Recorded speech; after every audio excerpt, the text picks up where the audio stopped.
Só repetindo para os irmãos, segunda carta de Paulo aos Coríntios, capítulo 11, diz assim a palavra de Deus: quisera eu me suportassem um pouco na minha loucura, suportai-me porém ainda, porque estou zeloso de vós com zelo de Deus, porque vos tenho preparado para vos apresentar como uma virgem pura a um marido, a saber, a Cristo. Mas temo que assim como a serpente enganou a Eva com sua astúcia, assim também sejam de alguma sorte corrompidos os vossos sentidos e se apartem da simplicidade que há em Cristo. Amém? Os irmãos podem se assentar.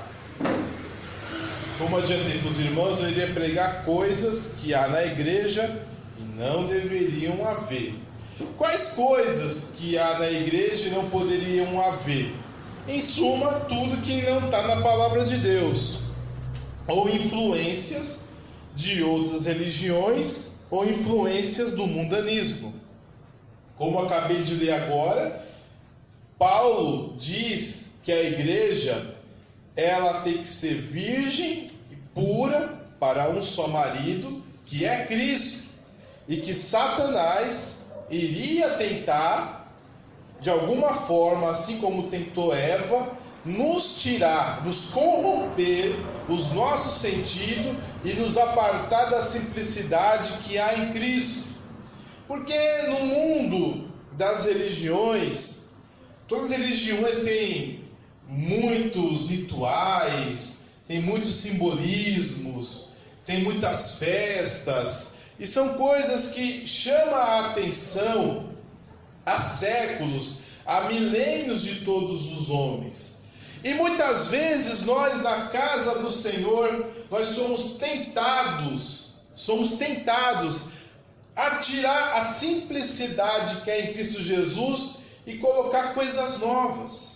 Colocar coisas, apetrechos dentro da casa de Deus desnecessário, e alguns deles até mesmo demoníacos. Alguma dessas coisas realmente nos aparta de Jesus Cristo. Algumas coisas nos corrompem, mas há coisas que nos apartam. E nós iremos falar algumas coisas que hoje está forte na igreja. A igreja evangélica, não vou falar de outras religiões, e que nós temos que vigiar. Temos que vigiar. Não é porque hoje aqui não tem que um dia não terá. Temos que vigiar. O inimigo não vai desistir de tentar corromper as nossas vidas. Assim como ele já corrompeu muitas denominações, ele pode corromper qualquer igreja. A palavra do Senhor diz que o Senhor plantou uma boa semente no campo, mas enquanto os servos dormiam, o inimigo jogou o joio. Ou seja, quando a gente parar de vigiar, o inimigo planta aquilo que não presta. E depois para tirar, irmão, segundo a palavra de Deus, diz que quando o joio é colocado no meio do trigo, tem como tirar não. Só mesmo no tempo da ceifa os anjos irão fazer essa separação. A igreja não vai ter nenhuma condição de tirar o joio do meio do trigo. Mas o que a gente tem que fazer? Vigiar, não dormirmos. Amém? O que há na igreja hoje e não deveria ter? Primeira coisa, que eu creio, pode ter mais coisas. De repente a minha inteligência não foi capaz de identificar outras coisas. Mas o que eu vejo que há hoje na igreja e não deveria estar, judaísmo. O judaísmo está forte na igreja. Eu não tenho nada, assim, zero, tenho nada contra o povo judeu. Na verdade eu admiro o povo judeu, até me entristeço o que aconteceu com eles, os sofrimentos que eles passaram. Os cristãos, principalmente cristãos católicos, ortodoxos, fizeram muito mal para os judeus. Protestantes também perseguiram muitos judeus, por mais que com o advento do protestantismo, os judeus tiveram mais liberdade para os protestantes do que nos antigos países católicos e ortodoxos, mas é um povo que sofreu demais, e hoje, há 70 anos, eles têm a própria nação deles, e muitos odeiam os judeus, né? Detestam, acham que eles são o mal do mundo, são satanás do mundo.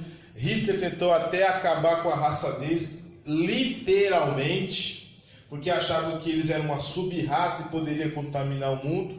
Mas eu creio que o judaísmo é uma religião ultrapassada. Por que ultrapassada? Porque ela é uma religião que tinha data de validade. Jeremias disse que haveria um dia que Deus faria uma nova aliança, não como aquela aliança que eu fiz com vossos pais no deserto, não aquela que foi escrita em pedra, mas aquela que eu vou escrever nos vossos corações. Ou seja, já no tempo dos profetas, Deus já tinha dito que toda aquela forma de cultuar a Deus seria substituída, ou seja, o judaísmo estaria datado. Leis específicas para o povo de Israel, festas e costumes. Hoje em dia, muitas pessoas, isso já é antigo, né? A gente já sabe, cristãos seguem leis relacionadas aos dias da semana, que foi algo que Deus deu para Israel, especificamente para Israel. Era um sinal entre o povo de Deus e Israel. Um judeu, um israelita tem a obrigação de seguir algumas leis. Entre elas está a circuncisão. Todo judeu tem que circuncidar homem ao 8º dia. A guarda do sábado, todo judeu é obrigado. É algo perpétuo, porque é um sinal entre eles e Deus, a aliança que eles fizeram com Deus. E todos os judeus têm que participar da Páscoa até o dia ao qual o Messias voltar. Já voltou, né? Mas até o dia ao qual acabar essa era. São 3 coisas que nenhum judeu pode nem pensar em não fazer. Ele tem que ser circuncidado, ele tem que guardar o sábado e ele tem que guardar a Páscoa. Tem que fazer isso. E todo judeu, por mais desviado que seja, eles fazem isso. Todo ano está lá fazendo lá a Páscoa, todo é circuncidado, e todo, quando pode, alguns mais radicais, outros menos, guardam o sábado. Porque é o que faz a pessoa ser um judeu, é a identidade deles. Na igreja o pessoal está trazendo outras coisas que nem os judeus estão fazendo mais. Tem coisas que o judeu nem é obrigado a fazer, são costumes, que é uma religião muito antiga, que eles acabaram adquirindo através dos séculos, vestes, modo de falar, bebidas, festas, e o povo está trazendo para a igreja. Hoje muitos cristãos usam de aparatos judaicos nos quais não estão nem mesmo no Antigo Testamento. E o povo de Deus está usando. Quer ver um exemplo? Talit. Quem sabe o que é um talit? Levanta a mão. Não sabe? Ô Jesus. Quem já ligou a televisão e viu algum abençoado da televisão usando um manto na hora que está pregando ou orando? Aquele bicho é o talit. Não está na Bíblia, não existe aquilo, nem no Antigo Testamento, nem no Novo, nem nos livros apócrifos, nem nos livros agnósticos, não tem lugar nenhum. Aquilo lá foi criado, irmãos, depois até mesmo do Novo Testamento, na dispersão dos judeus, que eles estavam dispersos pelo mundo, eles tomaram esse costume de usar aquele manto, que alguns é de seda, alguns são de lã de carneiro, e ele tem um simbolismo. Essa vestimenta em forma de manto só pode ser usado por homem. Você já viu mulher usando? Está errado. Até no costume está errada. O simbolismo é que todos são iguais, ou seja, não é o pastorzão que tem que usar o talit. Todos os homens que vão na sinagoga usam o talit. E o simbolismo também é que desprende do mundo externo, onde que se desprende do mundo externo. O simbolismo do talit é o seguinte, que a pessoa que está orando com aquilo é só ele e Deus. E o talit tem o simbolismo que tudo que tira ele de Deus está lá fora. Que a mente dele, o coração dele, a alma dele está ligada em Deus, e esse é o símbolo daquele manto. Não tem nada de sagrado, é só um símbolo. Eles estão. E quem já viu o kippá? Já viram o kippá, que é um chapeuzinho que os judeus usam? Eu não vi pastor usar kippá ainda, mas os judeus usam kippá. Não está na Bíblia, não está na Torá, não está no Talmud, não está na tradição judaica. Também inventaram. O motivo é o seguinte: é um símbolo que há alguma coisa acima da sua cabeça. É só um símbolo. E por que o povo de Deus trouxe isso para a igreja? Não tem a menor lógica trazer algo de uma outra religião para a casa de Deus. A Bíblia, o Senhor Jesus Cristo foi claro: não se pode colocar vinho novo em odres velhos, senão os odres se rompem. Não se coloca pano novo em veste velha, senão a veste se rasga. Se coloca vinho novo em odres novo e pano novo em vestes novas. Simples. O que eu quis dizer com isso? Acabou. Eu respeito, nossa. Obviamente a gente respeita todas as religiões que não querem matar a gente, né? A gente respeita. Óbvio, é a religião deles, não quer crer em Jesus, não quer crer que Jesus é o Messias, que Jesus é o Senhor. Amém. Mas você crê. Eu creio. Então eu creio que todos os símbolos do Antigo Testamento terminou. Agora imagine algo que não é nem símbolo do Antigo Testamento, o povo de Deus fazendo e achando que é bonito. Isso é tirar a simplicidade que convém a Cristo. É tão simples dobrar o joelho e orar. É tão simples fechar a porta do seu quarto e falar com teu pai. É tão simples você levantar suas mãos e falar com Deus. Não, mas tem que inventar. Tem que colocar um talit. Por quê? Porque quer dizer que eu tô agora é só eu e Deus. Jesus falou para você ser você e Deus. Fecha a porta do teu quarto. É mais simples. Mas as pessoas não gostam do simples. As pessoas gostam de coisas novas, de novidade. Mas esse negócio de talit é mais velho que andar para trás, entendeu? Mais para frente. Mas infelizmente o povo gosta de inventar. E aí pegaram. Também há uma outra coisa que o povo adora usar. Aí já é o menorá. Menorá é o cálice, né? Não, é aquele castiçal. É o candelabro de 7 velas. Simboliza os 7 Espíritos de Deus, simboliza que a luz de Deus está em todo mundo. Só isso. Era um símbolo. Quem é a luz do mundo? Jesus. Para que usar castiçal? Para quê? Qual que é a lógica de usar um castiçal? Outra coisa que estão usando na igreja, a Arca da Aliança. Essa dói. Jeremias capítulo 3, versículo 16. Antigo Testamento. Livro do profeta Jeremias, capítulo 3, versículo 16.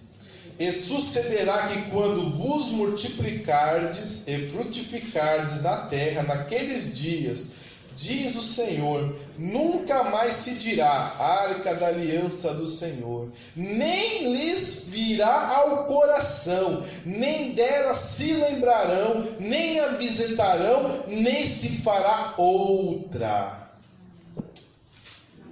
Já estava no coração de Deus, não existia uma Arca da Aliança para as pessoas nem lembrar dela. A Arca da Aliança simboliza a presença de Deus. A Arca da Aliança simboliza a presença de Deus no templo. Queria dizer assim, olha, que Deus, tanto que ela tinha que estar entre os querubins, porque a Bíblia diz que Deus habita entre os querubins. Ou seja, que Deus estava lá no templo, simbolizado pelaquela arca. A Bíblia diz o quê? Vós sois o templo de Deus, o Espírito de Deus habita em vós. Glória a Deus, glória a Deus. Não precisa mais de símbolos da presença de Deus. A presença de Deus já é real na sua vida. Glória a Deus, aleluia. Já tem o Espírito Santo. Para que ter a necessidade de pegar algo físico e colocar numa igreja? É idolatria. Pura idolatria.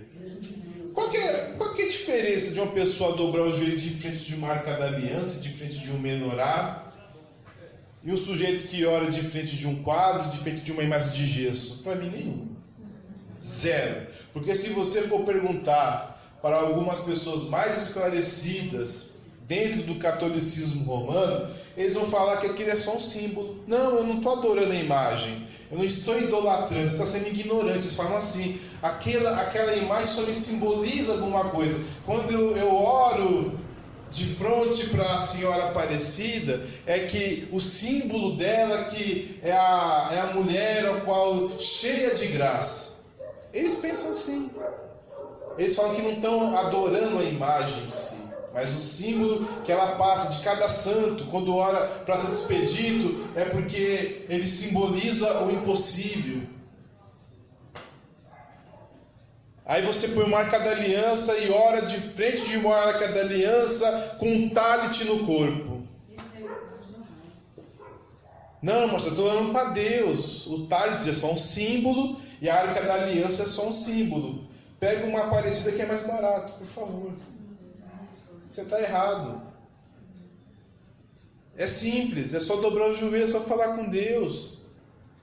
Ezequias foi ouvida a oração dele, uma sentença de morte foi ouvida, ele estava deitado, ele só virou o rosto para a parede. Por que complicar tanto?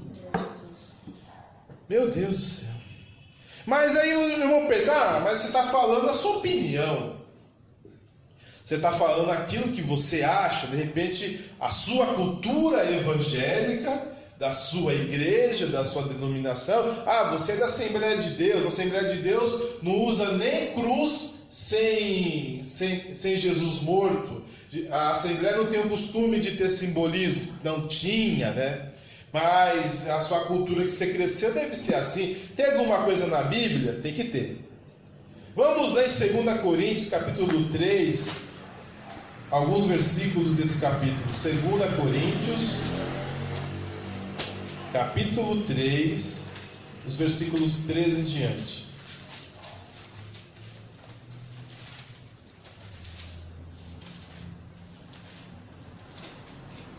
Repetindo para os irmãos, segunda carta de Paulo aos Coríntios, capítulo 3, o versículo 13 em diante, diz assim a palavra do Senhor.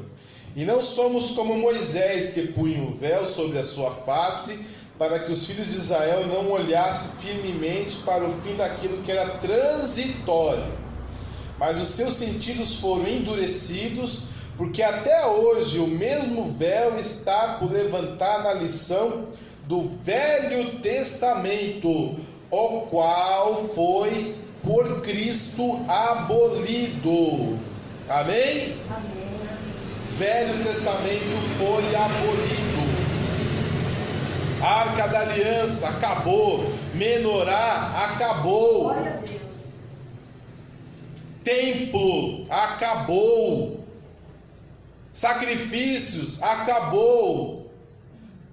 Leis específicas para o povo judeu, porque aquela aliança foi para o povo judeu, acabou, foi abolido. Aquilo tinha um símbolo transitório. O que é algo transitório? É o trânsito, é o que passa. Está aí o trânsito. Aí os carros passam, passou, acabou. O trânsito é para passar. Aquilo não era permanente. Aquilo era transitório, igual como está no versículo. Porque se o que era transitório foi para a glória, muito mais em glória o que permanece. Ou seja, o que permanece é a graça de Deus. Glória a Deus, aleluia. A lei de Moisés, ela serviu diário, ela tinha data de validade. E quem matou a lei de Moisés foi quando eles mataram Jesus, acabou a lei de Moisés.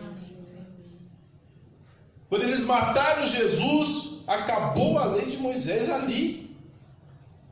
O último sacrifício aceito por Deus pela lei foi feito por Jesus, e foi o seu próprio sangue e foi o seu próprio corpo, quando ele diz: está consumado. Ali acabou a lei de Moisés.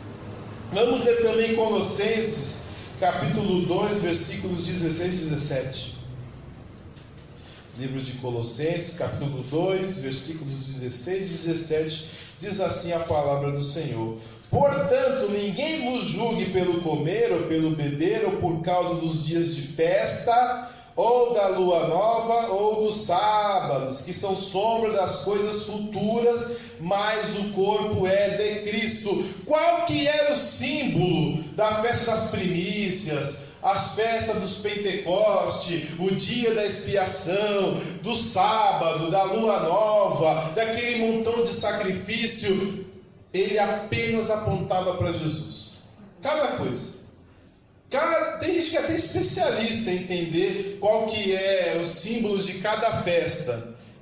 Cada festa ele sabia o simbolismo de cada uma delas. O dia da expiação é óbvio, né? Queria dizer que um dia haveria uma expiação completa, e todo ano dois bodes, um era sacrificado e o outro era jogado fora, mas quer dizer o seguinte, que um dia seria lançado para longe os nossos pecados, e nossos pecados seriam expiados e aceitos por Deus por propiciação. Só símbolo. O sábado, que era o dia de descanso, que o nosso descanso seria o Senhor Jesus Cristo, como está em Hebreus. Não é para seguir literalmente, era para seguir até a morte de Jesus. Quando Jesus morreu na cruz, isso está nos versículos 14, ele triunfou sobre a morte, despojou os principados, potestades, e agora acabou. Acabou. Ninguém acha que você é condenado porque você não está tomando águas amargosas no dia da Páscoa, porque você não está seguindo a festa das primícias, porque você não está seguindo a festa da lua nova, ou porque você não está seguindo os sábados. Ninguém pode condenar você por causa disso, porque Jesus cumpriu toda a lei que era impossível ser cumprida. E quando você... Depois eu falo. Mais um versículo, Hebreus capítulo 8, no versículo 5 e o 13. Não vamos ler do 5 ao 13, mas é os versículos 5 e 13. Hebreus capítulo 8, versículos 5 e 13. Diz assim a palavra do Senhor: os quais servem de exemplo, os sacerdotes, versículo 4, e sombra das coisas celestiais. Versículo 13, dizendo: nova aliança envelheceu a primeira. Olha, o que foi tornado velho se envelhece, e perto está de se acabar. Aí no capítulo 9 ele explica quem é que cumpriu esse testamento. Versículo 15 do capítulo 9. E é por isso, Jesus é mediador de um novo testamento, para que, intervindo a morte para a remissão das transgressões que havia debaixo do primeiro testamento, os chamados recebam a promessa da herança eterna. Porque onde há testamento, é necessário que intervenha a morte do testador, porque um testamento tem força onde houve morte, ou terá ele algum valor enquanto o testador vive? Por isso também o primeiro não foi consagrado sem sangue. Quando Jesus morreu, acabou o Antigo Testamento. Glória a Deus, aleluia. Não tem mais condições de seguir nada da lei de Moisés, por mais que respeitamos, por mais que entendemos. E é importante entender a lei de Moisés, porque cada festa daquilo, se os irmãos forem ler Levíticos, Número, Êxodo, é interessante tudo que é ensinado lá, porque aponta para Jesus. O fogo arderá continuamente no altar, não se apagará. Primeiro, aquele altar não existe mais. Mas, como Jesus morreu na cruz, até hoje, O fogo do altar do sacrifício de Deus, que nos dá condições de ter os pecados perdoados, estão garantidos. Porque Jesus morreu uma só vez, foi poderoso para purificar todos aqueles que necessitam estar na presença dele. Amém? Mais alguns versículos. Gálatas 4, versículos 9 a 11. Gálatas capítulo 4, versículo 9 a 11, diz assim a palavra do Senhor. Mas agora conhecendo a Deus, ou antes sendo conhecido por Deus, como tornais outra vez a esses rudimentos fracos e pobres, aos quais de novo os quereis servir? Guardai dias, meses, tempos e anos, receio de vós que não haja trabalhado em vão para convosco. Vamos ler também Gálatas 2, versículos 18 a 21. Porque se torno a edificar aquilo que destruí, constitui-me a mim mesmo transgressor. Porque eu pela lei estou morto para a lei, para viver para com Deus. O que isso quer dizer? Ele estava pregando a Jesus, Jesus destruiu a lei. Mas se você traz as coisas da lei, você se constitui transgressor. Jesus Cristo matou as coisas da lei, não tem como você trazer de volta. O que quer dizer com isso? Quando o Senhor Jesus Cristo morreu, todas as coisas foram cumpridas. Mas quando nós trazemos de volta símbolos, objetos, roupas, leis, ordenanças ligadas aos judeus, na verdade você está falando assim: Jesus, o Senhor morreu em vão. Eu gostava da lei de Moisés, eu gostava daqueles bezerrinhos morrendo, eu gostava de ficar o sábado, da sexta-feira, do sábado até 6 da tarde do sábado sem fazer nada. Eu gostava de ir 3 vezes por ano para Jerusalém. Eu gostava daquele dia da expiação. Eu gostava disso, eu gostava daquilo, tudo aquilo. Até dos 613 mandamentos você gostava. Quando você traz tudo isso de novo para a igreja do Senhor, você está dizendo: o Senhor morreu em vão. Eu queria aquilo. Eu queria a lei de Moisés. Eu queria circuncidar o 8º dia. Não era para circuncidar o meu coração. Eu queria circuncidar a carne no meu prepúcio. E outra coisa, na lei de Moisés, a mulher não tinha vez, né? Não tinha um carguinho para a mulher. Nada. A mulher não fazia nada. Só servia para procriar. Não tinha nada na lei de Moisés para a mulher. Zero.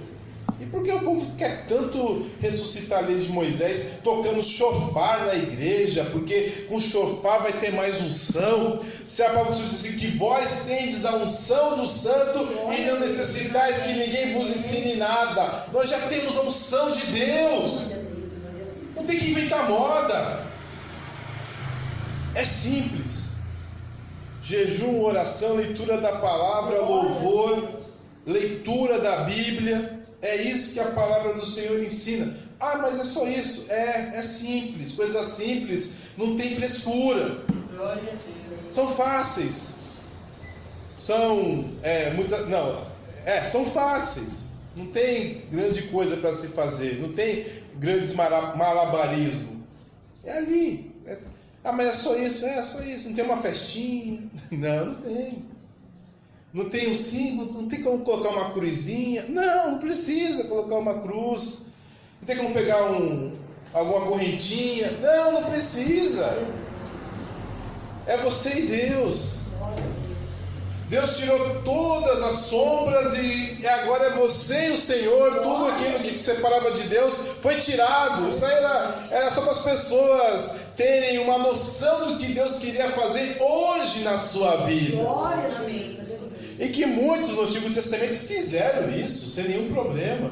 Davi viveu essa vida sem simbolismo, Samuel, Abraão, muitos viveram essa vida sem simbolismo. Os profetas, não precisou de simbolismo, era mais para os sacerdotes. Amém? Outra coisa que está na igreja e não deveria estar. Ah, mas essa não deveria estar mesmo. Esoterismo. Tem na igreja. O que é esoterismo? Doutrina baseada em fenômenos naturais e sobrenaturais, que faz uso das forças da natureza, incluindo forças do universo. Não especificamente um Deus ou uma divindade. Ou seja, o que é o esoterismo em si? Eles usam de poderes que existem, segundo eles, leis espirituais. Eles gostam de lugares especiais, eles falam que tem melhores chakras, né? Por exemplo, por que Brasília está naquela região de Brasília? Porque essa raça esoterista, eles colocaram na cabeça que ali é o local perfeito, onde o meridiano, não sei das quantas, se cruza, e ali todos os chakras, todas as energias do mundo se encontram naquele lugar. Só tem bandido ali, né? Então, deve ser todas as forças dos demônios que estão naquele lugar, não é possível. Tem 5 pirâmides lá em Brasília. Tudo tem um simbolismo esotérico, que eles acham que as pirâmides são catalisadores de poderes universais. Até a igreja em forma de pirâmide lá em Brasília. Meu Deus. Católica, mas é em forma de pirâmide. Então o esoterismo tem isso, é você usar de segredos. O esoterismo quer dizer algo secreto. Exo quer dizer secreto. Ensinamento, estudo das coisas secretas. Então, qual que é o segredo que tem no esoterismo? É dizer que não há um Deus, não há vários deuses, mas que há leis espirituais que obedecem a certos comandos, a certas coisas que você faz, e acaba o universo conspirando ao seu favor quando você aprende sobre como usar essas coisas. Exclui a intervenção de Deus. Deus sai fora. Não existe Deus no esoterismo. Tudo é agido através de cristais, através de chás, de mandingas, palavras. Esse é o problema. O esoterismo entrou na igreja através desse negócio de palavras. As pessoas acham realmente que palavras têm poder. As pessoas têm certeza absoluta que palavras têm poder.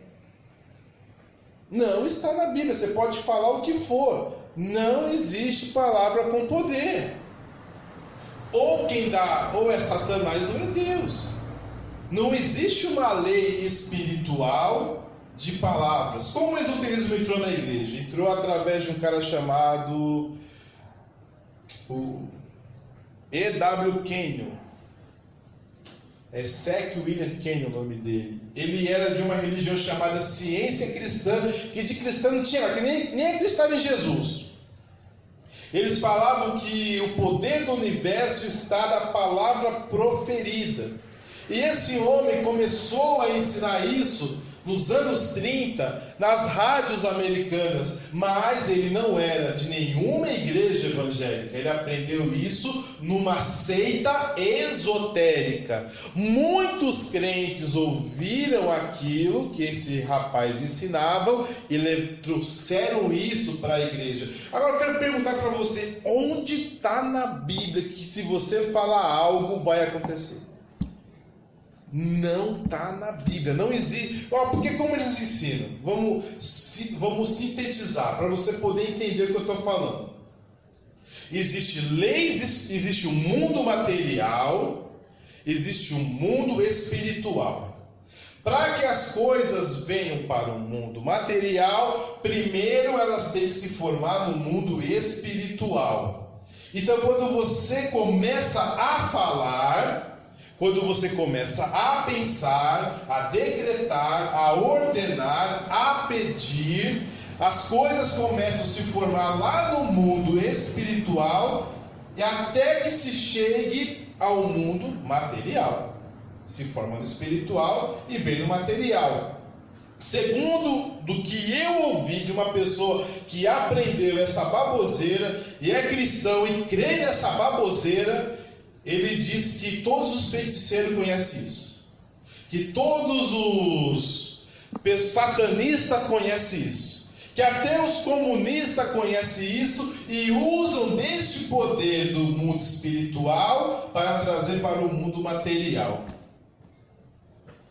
Problema, eu nunca vi esse mundo espiritual na Bíblia. Eu já vi o mundo espiritual, na Bíblia eu já vi. Eu sei que tem demônios, eu sei que tem espíritos malignos, eu sei que tem anjos, que tem arcanjos, que tem querubins, que tem serafins, que tem Deus, que tem o Espírito Santo, tem o meu espírito, né? Eu sei disso, eu sei que existe um mundo espiritual, mas esse mundo espiritual que é algo invisível e que as coisas primeiro se formam lá para depois se formar aqui, esse mundo eu nunca vi na Bíblia, não existe, inventaram.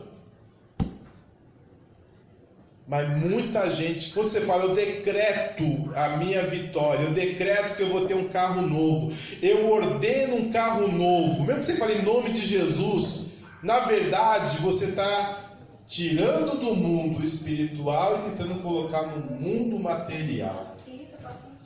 E isso não está na palavra de Deus. Não existe mundo espiritual onde as coisas são formadas lá para virem para cá.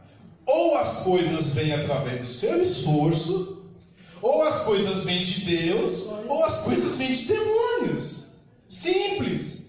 Essas são as três fontes de onde vem aquilo a qual as pessoas têm. Ou do esforço humano, ou dado através de feitiçaria, através dos demônios, ou através de Deus. E como você tem as coisas de Deus? Porque alguns podem falar assim, não, mas eu posso decretar em nome de Jesus. Jesus me transforma aquilo. A única forma de receber algo da parte de Deus é em oração. Glória a Deus, amém. Tem alguma exceção? Nenhuma. Filipenses capítulo 4, versículo 6. Vamos ler a palavra do Senhor. Diz assim a palavra de Deus: não estejais inquietos por coisa alguma, antes as vossas petições sejam em tudo conhecidas diante de Deus pelo decreto, pela ordenança, pelo eu comando, pela oração e súplica com ação de graças. Tudo que você precisar. Se você passar de ano, pede para Deus. Jesus, me dê capacidade para que eu possa passar de ano na prova. Pode pedir. Eu decreto em nome de Jesus que eu passei na prova. Não estuda para você ver. Eu decreto agora em nome de Jesus que aquele apartamento é meu. Não trabalha para você ver. Não vai pagar as prestações para você ver o que acontece. Mas quando você ora, o Senhor ouve a sua oração, e Ele pode te prover o dinheiro, pode te prover o trabalho, pode te prover a inteligência e o conhecimento, porque tudo seja conhecido diante de Deus pela oração. Aleluia, Deus. Olha, não decreta, não invente de decretar. Não inventa. Sabe quando você pode decretar? É quando Deus mandar. Como Ezequiel fez. Deus falou, olha, fala para esses ossos secos, ajuntai-os. Aí sim. Deus mandou, você fala. Deus mandou, não tem discussão. Porque aí foi Deus que mandou. Glória a Deus. Deus mandou, falou, está falado. Se Deus mandou, você decreta. Se Deus mandou, você ordena. Agora, da vaidade do seu coração, esqueça. Não faça isso. Não faça isso, porque não... Tudo que você precisa, peça a Deus em oração. Onde está mais? 1 Pedro, capítulo 5, versículo 7. Diz assim a palavra de Deus: lançando sobre ele toda a vossa ansiedade, porque ele tem cuidado de vós. Pode falar para Deus, pode falar com aquilo que anseia o seu coração. Pode pedir para ele.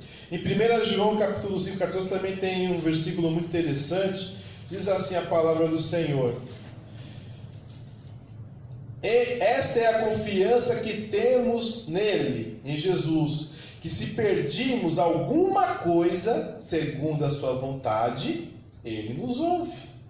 E sabemos que nos ouve em tudo que pedimos, sabemos que alcançamos a petição que lhe fizemos. Ou seja, tem que pedir, não é ordenar, é pedir. Esse negócio de ordenar do mundo espiritual para trazer o material não é nem paganismo, é esoterismo.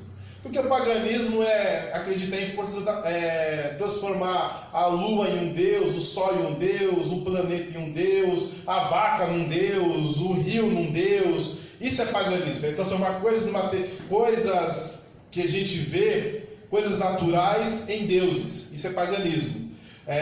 O politeísmo são deuses criados. Por exemplo, Baal é um deus criado, Azerá é um deus criado, Brahma é um deus criado lá da Índia. Então são deuses, não coisas da natureza, deuses que a imaginação dos homens criaram. Então o paganismo é coisas que eles veem e endeusar aquelas coisas, e a idolatria e o politeísmo é criar Deus, falar que existe Deus na cabeça deles.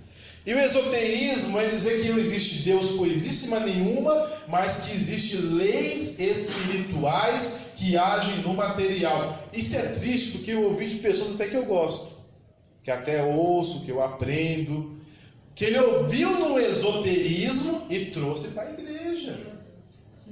É muito perigoso isso. Nós não tem condições de fazer isso na casa do Senhor. Outra coisa que tem na casa de Deus, não deveria ter, na minha opinião, atos proféticos. Eita, mesma coisa. Tudo que eu li em cima serve para o profético. O que é o ato profético? É o uso de objetos ou atos simbólicos que repercutem no mundo espiritual. Não está na Bíblia. Tudo que foi feito com objetos ou atos simbólicos foi ordenado pelo Senhor. Ou seja, o que eu vi que o sujeito fez? Todo dia, à meia-noite, ele ficava mijando nos postes da rua. Assim como um cachorro. Ele falou assim, já que os cachorros mijam para demarcar que aquele território é dele, como eu sou de Deus, eu vou mijar em cada poste e vou falar que esse território agora é do Senhor. Meu Deus. Deus mandou fazer isso? Não. É um ato profético. Ato profético. Tem gente que pegou estacas, antes de abrir uma igreja, ele pega uma estaca e bate a estaca naquele lugar que vai ter igreja, porque ele está decretando que aquele lugar está firme no Senhor, que aquele lugar é do Senhor, que as tendas do Senhor se alargarão. Pá, e bate a estaca. Puro simbolismo, é macumba isso é macumba. Qual é a diferença entre algo que é de Deus e uma macumba? Se Deus o que é de Deus? É quando Deus pede. Se o Senhor pedir, olha, está entre vós algum doente, chame os presbíteros, unja com óleo a oração, com óleo salvará o doente, se tiver pecado, ele será perdoado.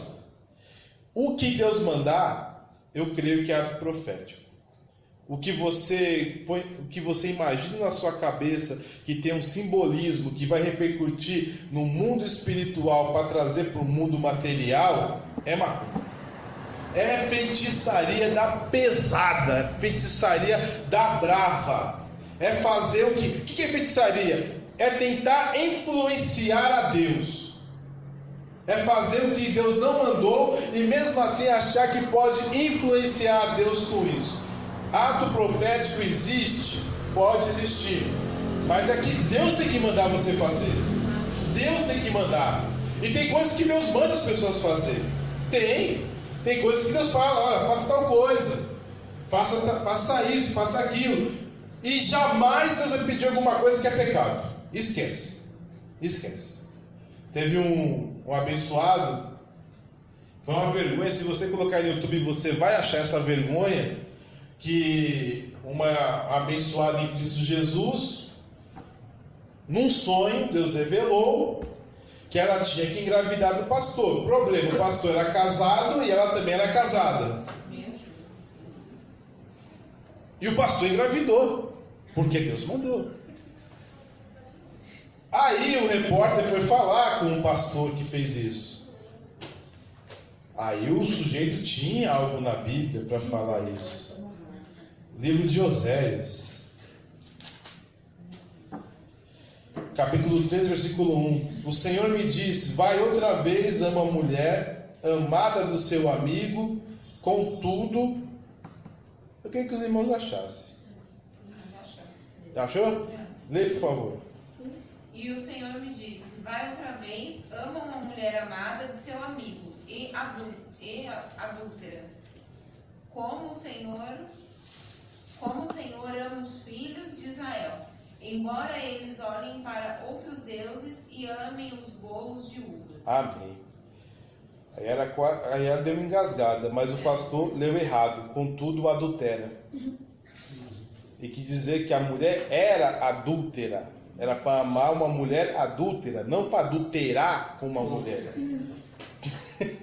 Aí o repórter, que nunca fez teologia na vida, falou: mas o senhor acho que está equivocado, tem um acento no U. Então não é para pegar uma mulher para adulterar, é pegar uma mulher adúltera. Ele, agora ficou estreito. Então assim, Deus nunca vai te pedir um ato profético pecaminoso.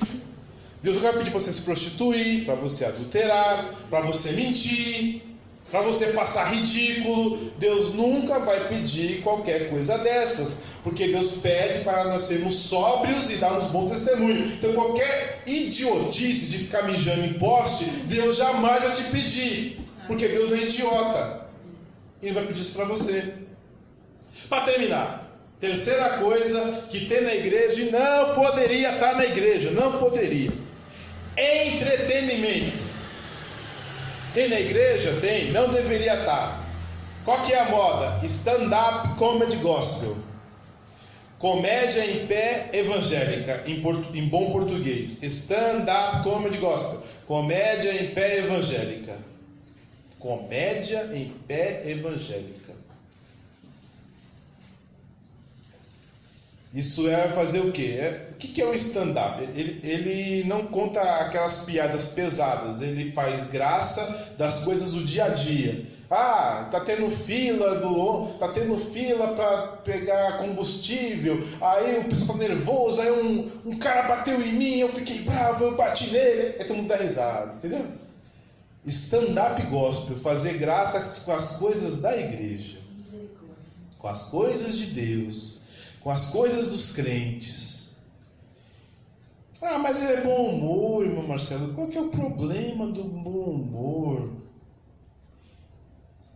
Não pode. Não, bom humor pode. O que não pode é fazer gracejos, graças com as coisas de Deus. A igreja do Senhor Jesus é santa. A Bíblia diz: sede santos como o Senhor vosso Deus é santo. Você também é santo. Não pode brincar com as coisas santas. Aí alguém pode falar: não, você está fazendo isso porque você é um preconceituoso, você é um cara careta, você talvez não goste de fazer nada da vida, você é quadrado, você é do tempo do Onça, você é do tempo do Daniel Berg, Gunnar Vingre, você é do tempo dos missionários suecos, essas besteiras todas. Ai, meu Deus. Eu sou do tempo do ano 45 depois de Cristo, Efésios capítulo 5, versículo 4, o ano que foi escrito o livro de Efésios. Ano 45 depois, mentira, ano 54 depois de Cristo, que ele estava preso. Efésios capítulo 5, versículo 4. Vamos provar na Bíblia que essa palhaçada de stand-up comedy gospel não pode ter na igreja. É pecado. Isso não é uma coisa equivocada, é pecado. Mas vamos lá. Eu vou ler o 3. Mas a prostituição, toda impureza ou avareza, nem ainda se nomeie entre vós como convém a santos. Quer dizer, tudo que é ligado à pornografia, A busca desenfreada pelo dinheiro não pode nem falar na igreja, nem falar. Não pode falar. E tem igreja que faz reunião de empresários. Misericórdia. Não pode ficar falando de dinheiro na igreja. É simples. Simples. Como convém aos santos. Mas continua. Outras coisas que não pode nem se nomear, nem falar na igreja, nem pensar em acontecer na igreja. Torpezas, parvoices, chocarrices que não convém, mas antes, ao invés dessas coisas, ação de graças. O que é parvoices? Imbecilidades, coisas imbecis. Chocarrices, gracejos, zombarias com abuso. Não há condições do servo de Deus ouvir stand-up gospel. Não há condições de você contratar um pastor para fazer um personagem e ficar fazendo graça das coisas e você quase cagar de rir. Não tem condições de fazer isso. Porque é coisa imbecil. E a Bíblia diz que não pode haver parvoices, coisas de imbecil.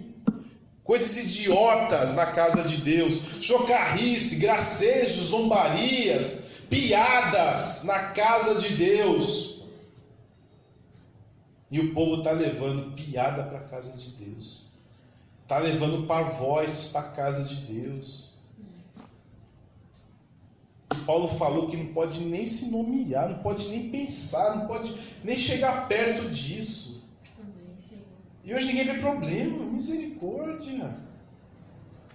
E isso, sabe o que isso traz para a igreja de Deus? Isso traz para a igreja de Deus a corrupção. Por que tem tanto casal separando? Por que tem tanta prostituição? Por que tem tanta gente doente que não é curada? Por que há tanta esterilidade na casa de Deus? Por que as coisas não acontecem como tem que mentir, tem que falar, tem que contratar ator para falar que está acontecendo um milagre, mas por que não há um milagre natural? Porque estão trazendo tudo que não presta. E onde entra a impureza, sai a pureza. Onde entra o pecado, sai Deus. Não adianta. Onde Deus está, o mal tem que sair. Se o mal entrar, Deus não está. Se o mal sair, Deus entra.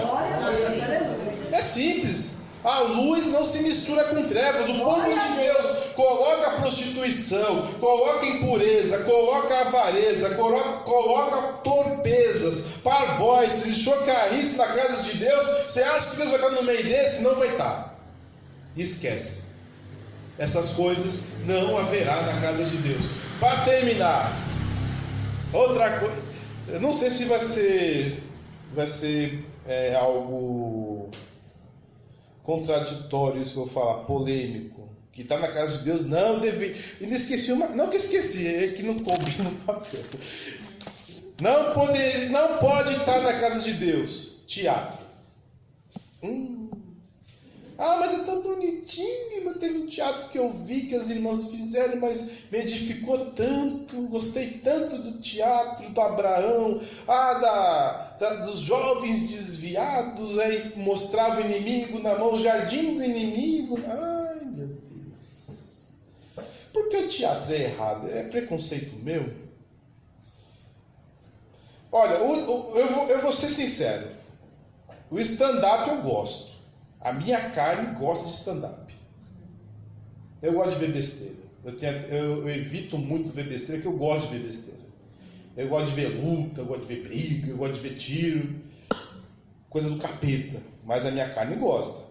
Eu não vejo, mas a minha carne gosta. Teatro eu não gosto. Então, assim, poderia dizer que é um pouco de preconceito. Mas não é não. O que é teatro? Eu peguei do dicionário. Forma de arte em que atores interpretam histórias. Historicamente surgiu de improvisações feitas pelos chefes dos titriambos, lá na Grécia, que cantavam e dançavam em honra a Dionísio, deus do vinho. Você ouviu de onde veio o teatro? Alguém entendeu de onde veio o teatro moderno? Ele é mais antigo, ele veio também de canções e de danças e de interpretações ao deus Osíris, lá do Egito. Os gregos apenas copiaram os egípcios. Cantavam e dançavam de forma improvisada em honra ao deus Dionísio, que até hoje, em muitas companhias de teatro, é o símbolo das companhias teatrais. O deus Dionísio, o deus do vinho, o deus que faz as pessoas se prostituírem porque estão bebendo vinho. É daí que veio o teatro. Veio em honra a um deus, ou a Osíris, ou a Dionísio. Põe na casa de Deus, é bonito, né? Quem faz o teatro? Atores. Ah, essa é legal. O que é um ator? Também eu fui para o dicionário. A palavra ator é da mesma raiz da palavra grega hipócrita. Ou seja, é alguém que se faz de uma coisa que não é. Olha, eu sou burro. Eu confesso, eu sou burro. Mas até onde eu sei, a Bíblia diz que a hipocrisia é pecado. O que é um hipócrita? A pessoa finge ser uma coisa que não é. Se eu fingir que eu sou o diabo, que eu estou fazendo os jovens se desviarem na igreja, eu sou Satanás? Eu não sou Satanás. Se eu me fizer de Jesus, eu sou Jesus? Mas nem se eu quisesse, eu seria Jesus. Pedro morreu. Quando você faz uma prostituta na igreja, você finge que é uma prostituta, que a igreja está ruim. Foi uma das primeiras peças que eu vi na igreja, era assim, a menina chegava de uma roupa meio esquisita. Olha, eu sou prostituta, onde está você, igreja? Tomara que ela não tenha se tornado prostituta, mas naquele dia ela não era prostituta. Ela está sendo hipócrita. Quando você finge uma coisa que você não é, você é hipócrita. Quando você finge uma coisa que você não é, você está atuando, você é um ator. Hipocrisia é pecado. 1 Timóteo, não, eu vou ler 1 Pedro, capítulo 2, versículo 1. Todo mundo sabe que Jesus xingava os fariseus de hipócrita porque eles ficavam fingindo santidade, eles não eram santos. Eles ficavam fingindo, um bando de fingido. Foi o que Jesus mais criticou, foram eles. Diz assim Pedro: deixando, pois, toda malícia, todo engano, hipocrisia, invejas e toda murmuração. 1 Timóteo 4:1. É assim mesmo, estudo, tem que ter paciência. Mas o Espírito expressamente diz que nos últimos tempos alguns apostatarão da fé, dando ouvido a espíritos enganadores, a doutrina de demônio, pela hipocrisia de homens que falam mentiras. O espírito de demônios, doutrina de demônios, entrará pela igreja através da hipocrisia. Difícil, né, irmãos? E o teatro? Qual o problema? Só porque veio do paganismo? Só porque veio do Egito?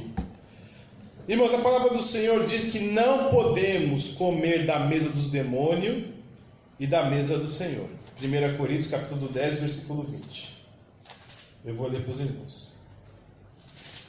1 Coríntios capítulo 10, versículo 20 diz assim: antes digo que as coisas que os gentios sacrificam aos demônios, e não a Deus, e não quero que sejais participante com os demônios. Não podeis beber o cálice do Senhor e o cálice dos demônios. Não podeis ser participante da mesa do Senhor e da mesa dos demônios.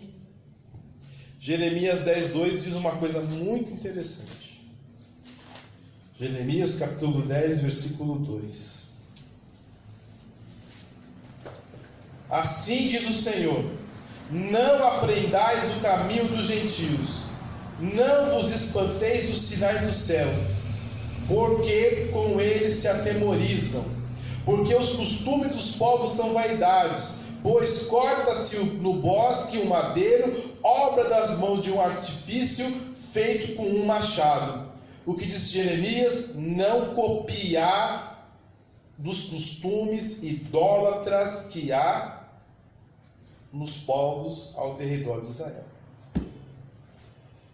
Da onde veio o teatro? Da idolatria. Põe na igreja. Põe na igreja. E você sabia que na época de Jesus já havia teatro? Já havia teatro. Porque quem falou do teatro foi Aristóteles, 300 anos antes de Jesus. Então na época de Jesus já havia teatro. E por que Jesus não ensinou os apóstolos a fazer teatro dentro da igreja? Poderia ensinar: olha, façai peças teatrais, façais tragédias, para que as pessoas se convertam. Já tinha até toda a cidade romana e grega, até colonizadas, tinha anfiteatros, onde tinha essas tragédias, essas comédias, esses dramas, tinha tudo isso. Por que não fizeram isso? Porque é de origem pagã, é de origem mentirosa. E toda pessoa que faz teatro está mentindo. Está mentindo, não está mentindo. É verdade, não está mentindo. Aquele ator que bate e arrebenta, ele bate e arrebenta na vida real? Lógico que não bate. O sujeito que sobe lá no foguete lá, essas guerras aí que eles fazem, guerra infinita do capeta lá, com aquele super-herói, ele tem poder. Existe Thor? Não existe Thor com martelo. Mas o povo acredita. É tudo hipocrisia, tudo mentira. Porque essas coisas não, essas três coisas que eu falei não pode estar na igreja. 1 Coríntios capítulo 4, versículo 6. E eu, irmão, apliquei estas coisas por semelhança a mim, Apolo, por amor de vós, para que em nós, em mim, Apolo, aprendais a não ir além do que está escrito, não vos ensoberbecendo a favor de um contra outro. O que Paulo falou? Não inventa de ir além do que Deus escreveu. Ah, mas tal coisa pode, é bonitinho, vai trazer jovens para a igreja. Está na Bíblia? Você já leu a Bíblia? Você já leu principalmente o Novo Testamento? Está falando para você trazer teatro para a igreja, o Novo Testamento, quando já existia teatro? Não. É bonitinho? Alguém vai chorar? Vai. Traz isso para a igreja, traz demônio para a igreja, traz Dionísio para a igreja, porque tem tanto crente hoje metido em droga, metido no alcoolismo, tanto cantor só canta quando cheira a cocaína. Por que tem tanto adultério na igreja? Não tinha assim, tinha, sempre teve, mas essa quantidade de adultério que tem hoje, que a maioria das separações legais que há no mundo são de evangélicos. 58% das separações judiciais são de evangélicos. Por que isso? Porque trouxeram demônios para a igreja, trouxeram entretenimento, trouxeram teatro para a igreja, trouxeram esoterismo para a igreja. Você traz demônio, você planta demônio, você colhe pecado. Simples assim. Coisas que há na igreja e não deveria ter. Você fala: essa igreja aqui é tão chata. É chata mesmo, é simples, tem nada aqui não. Tem um monte que tem, se quiser vai. Amém. Problema seu, depois você não vai saber porque tem tanto adultério, porque tem tanto pecado, tanta doença, porque todo mundo vive uma vida de hipocrisia. Só mostra que é santo quando está com o microfone na mão, mas vive uma vida de hipocrisia. Ninguém ajuda ninguém, ninguém ora por ninguém. Porque os demônios entraram na igreja através de coisas que a própria igreja colocou. Amém? Amém. Deus abençoe.